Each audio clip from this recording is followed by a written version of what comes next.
Essa triste situação ocorrida em Brasília tem a ver com política e eu percebo a ênfase, né, que estão dando no aspecto político, mas tem um aspecto também emocional, psicológico, de saúde mental, que eu estou vendo uma negligência, inclusive, nessa viralização de memes. Mas antes vamos entender aqui, eu não assisti ainda as explicações e depois a gente conversa. Bom, eu tinha trazido aqui, Thaís, Francisco Vanderlei Luiz, de 59 anos, ele é de Santa Catarina, ele foi candidato a vereador em um município lá de Santa Catarina e ele era filiado ao Partido Liberal, ao PL. Ontem, uma pessoa claramente com sérios distúrbios mentais, uma pessoa, por falta de palavra melhor, louca, decidiu tirar a própria vida na Praça dos Três Poderes. Deitou em cima de uma bomba que explodiu em sua cabeça. Mas diga-se também, né, além de tirar a própria vida, com as chances que mais pessoas tivessem morrido, né? Só morreu ele, mas poderia ter sido mais, né? A parte triste é a forma como a imprensa e algumas autoridades estão tentando usar essa tragédia, esse ato de loucura, esse suicídio, como mais uma ferramenta para destruir a nossa tão frágil democracia. Nos seus canais, mensagens como essa que saiu na Veja. Bolsonarista deixou mensagem à Polícia Federal sobre bomba no STF. Bolsonarista. Bolsonarista? Bom, será que ele era bolsonarista? Daí saiu essa imagem aqui que foi publicada, tirada do Facebook dele. Ele foi candidato, esse cidadão, tio França, que tirou sua própria vida num ato de desespero.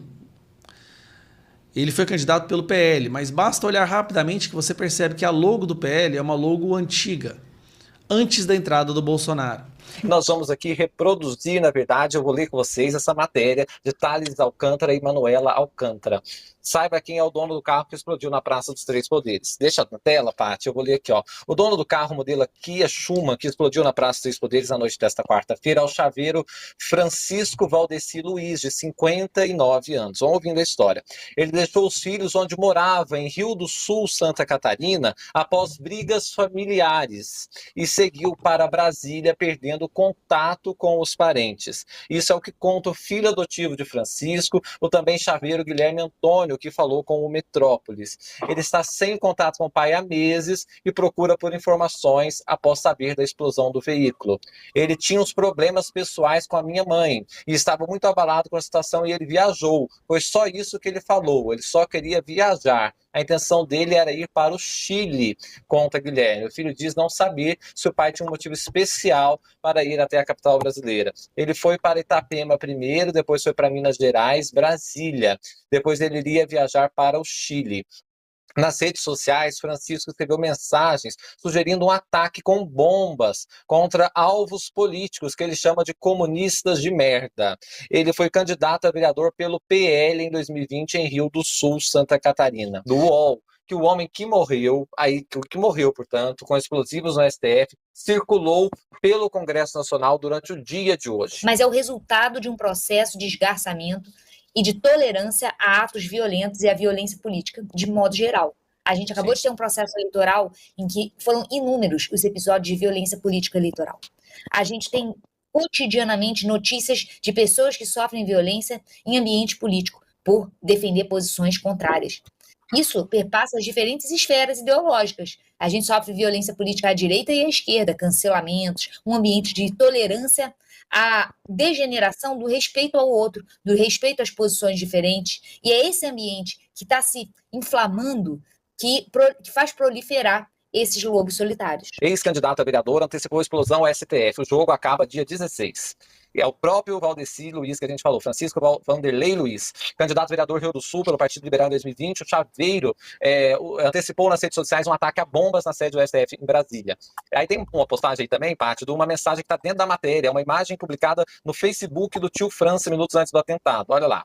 Que situação. Diz assim, ó, vamos jogar, Polícia Federal, vocês têm 72 horas para desarmar a bomba que está na casa dos comunistas de merda. William Bonner, José Sarney, Geraldo Alckmin, Fernando Henrique Cardoso. Vocês 4 são velhos, cebosos, nojento. Cuidado ao abrigar vidas, armário, estantes, depósito de matérias, etc. Início 5h48 do dia 13/11 de 2024. O jogo acaba dia 16/11. Dá a entender que algo pode acontecer ainda nos próximos 3 dias. Eu estou forçando a leitura ou é isso que você também entendeu, Magno? Agora, é uma mistura tão grande de coisas de William Bonner, Fernando Henrique Cardoso, que mostra que, na verdade, assim, precisa de um estudo psicológico, antropológico. Esse é o ponto, né? Uma questão psicológica, acho que muita gente não está levando em consideração uma pessoa em sofrimento profundo, né? Questões familiares, talvez de divórcio, pelo que eu entendi. E aí você vê, né? Por mais que alguns aí estão dizendo que não o bolsonarismo em si, ele não era bolsonarista, não sei, mas o discurso, ele é propagado, né? Porque esse discurso bolsonarista, ele tem uma ideia persecutória, que há um inimigo, né? Há alguma coisa que precisa ser combatida. Então, se a pessoa está em sofrimento, caminhando para um surto ou um insurto, isso é um combustível, entre aspas, perfeito para alimentar a paranoia dessa pessoa. Então não tem como separar a questão política, mas tem que ser levado também como uma pessoa em sofrimento. Nas minhas palavras, nas minhas concepções, no meu olhar, é uma pessoa que também é vítima desse sistema. Sério. Por isso eu acho muito esquisito quando levam apenas pro lado da zoeira fazendo meme com ele. E olha que coisa cinematográfica, né? Enquanto estava se falando da PL, né, da redução da carga horária de trabalho, as bombas começam a explodir e foi gravado ao vivo aqui nessa entrevista. Acho que tem uma margem de trabalho aí. Acho que é prematuro, depois de uma primeira reunião curta com o ministro Padilha, dizer se vai ser em cima do texto ou de uma redação final diferente. Eu acho que o mais importante é a gente conseguir essa redução. Se a gente conseguir manter esse texto, vai ser um salto gigantesco e algo completamente mais inesperado do que as mobilizações que fizemos até agora. Porque sabemos que haverá resistência de vários setores, haverá resistência dos partidos dentro da Câmara, mas eu acho que o apoio restrito é para que a gente debata esse tema e para que a gente consiga construir um canal e um consenso importante. A polícia encontrou explosivos na casa, né? Que ele tava. Olha isso, olha o estado, né? O cara tava há muito tempo lidando, arquitetando isso, né? Incrível, né? Você acha que ele ia matar mais gente? Descobriram o que ele ia fazer e mataram ele. Mas a ideia dele era ser uma coisa maior. Ele comentou, chegou a comentar disso? Que queria... Sim. O que ele falou pra você? Ele falou muita coisa. Não, mas fala aí, então, assim, do fato em si. Ele falava que ia matar gente, não. Ia se gente, matar. Não. Alexandre de Moraes. Sim, mas só o Alexandre de Moraes ou... E quem estivesse perto naquela hora. Poderia ter dado uma cagada muito pior, né? Desde a eleição. Quando foi ganhar a eleição. Ele foi lá, naquele 8 de janeiro, ele estava lá? Não. Vocês participaram aqui na aqui cidade, na né? Aqui na cidade. Ele disse como é que ele ia matar o Alexandre? Mas falou que ia. Ele falou que mataria e ele se mataria. Tu acha que ontem deu errado porque ele foi sozinho? Não, deu errado não. Deu certo? Não. Descobriram o que ele ia fazer e ele foi obrigado a se matar. Porque imagina, ele é muito pequeno perto de todo o sistema, de toda uma coisa. Ele é uma única pessoa tentando burlar um sistema todo corrompido para chegar perto de alguém e matar. Interessante, né? A esposa, né, falando do sistema corrompido, mostra também, né, o descontentamento, né, com o sistema político brasileiro. Acabei de ver aqui que meu amigo Gito Wendel, eu gosto muito dos textos dele, ele postou algo, né? Vamos ler aqui sobre a situação. Os textos dele são muito bons, sigam o Gito Wendel no Instagram. Homem deixou o seu carro com placa de Santa Catarina e porta-malas recheado de fogos de artifício no estacionamento da Câmara, trajando uma roupa que lembrava o vilão Coringa. Olha que aspecto interessante. Ele se aproximou com uma mochila cheia de bombas da entrada do STF. Assim que um dos seguranças se aproximou, ele abriu a camisa mostrando as bombas. Disse para manterem distância, lança duas na direção do STF. Então deita sobre um explosivo e estralhaça sua própria cabeça. A Polícia Civil do DF confirmou que o homem era Francisco, ex-candidato a vereador pelo PL. No perfil do Facebook de Tio França, como era chamado, havia mensagens com emojis de bomba e provocações à Polícia Federal. Vamos jogar? Polícia Federal, vocês têm 72 horas para desarmar a bomba que está na casa dos comunistas de merda. O homem-bomba alugou uma casa na Ceilândia há alguns dias e já havia visitado o plenário do STF, onde postou: deixar a raposa entrar no galinheiro. A ex-esposa do Tio França disse que ele queria matar Alexandre de Moraes, como muitos dos que invadiram o plenário do STF em 8 de janeiro de 2023. Moraes se tornou alvo da turma por ter enfrentado a senha golpista. A sanha golpista. A ideia da bomba que explodiu a cabeça de tio não se sabe.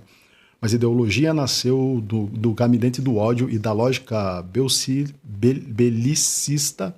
belicista que tomou o país nos últimos anos. Nós vamos fuzilar a petralhada, que dizia o chefe, que é Bolsonaro, né?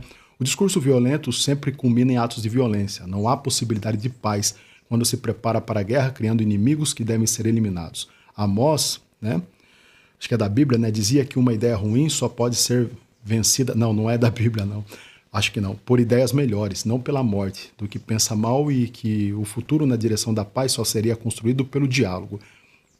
Amós dizia que uma ideia ruim só pode ser vencida por ideias melhores, não pela morte, do que pensa mal e que o futuro na direção da paz só seria construído pelo diálogo entre os moderados de todos os lados. Nunca houve moderação no bolsonarismo. Essa é uma ideologia a Brasília, da guinada do mundo à violência. Grupos neofascistas se apropriam da ineficiência moral de uma esquerda que trocou um projeto de transformação social por um projeto de poder. O satírico sensacionalista publicou: o bolsonarismo fez algo que nem o Batman conseguiu fazer, matou o Coringa. Na sua morte não achou honra, mas o pior pesadelo para um fanático. Virou piada. É sobre piada que eu quero falar agora.